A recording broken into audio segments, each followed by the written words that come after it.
আসসালামু আলাইকুম। সবাই কেমন আছেন? আশা করি সবাই ভালোই আছেন। আমিও আলহামদুলিল্লাহ ভালো আছি। আমরা এসেছি সৌদি আরবে আজকে 5 মাস চলে আর কি। আমরা এখনও কাজ স্টার্ট করি নাই, তবে আশা করি খুব তাড়াতাড়ি কাজ স্টার্ট করব আমরা। আমরা আজকে এসেছি পাকিস্তানি এক ফ্রেন্ডের সাথে, ওর একটা ফ্রেন্ডের সাথে দেখা করতে আর কি। এসেছি সৌদি আরবের মাঝরায় আর কি। আসলে মনেই হচ্ছে না এটা সৌদি আরব, আমার কাছে মনে হচ্ছে পুরো বাংলাদেশ। দেখেন, এই যে ফরাদ ভাই, আর পিছে দেখেন সব মাঠ আর কি। আর এটা অবশ্যই বাংলাদেশি মানুষ চিনে এই গাছটা। আর এখানে অনেক বাংলাদেশি থাকে এই রুমে, সব রেডিমেড রুম। এখানে এসে আমার ভালোই লাগছে, মনে হচ্ছে আমি সৌদি আরবে নেই, মনে হচ্ছে আমি বাংলাদেশেই আছি। তো এটা দেখানোর জন্য আপনাদের আর কি আমি ভিডিওটা করলাম।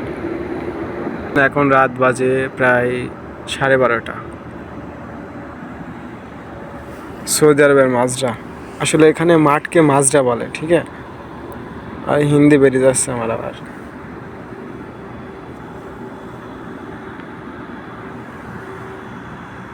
আসলে ভালোই লাগছে, ঠান্ডা হাওয়া আসতেছে, চারিদিকে কোনো আওয়াজ নাই, কোনো গাড়ি ঘোড়ার শব্দ নাই।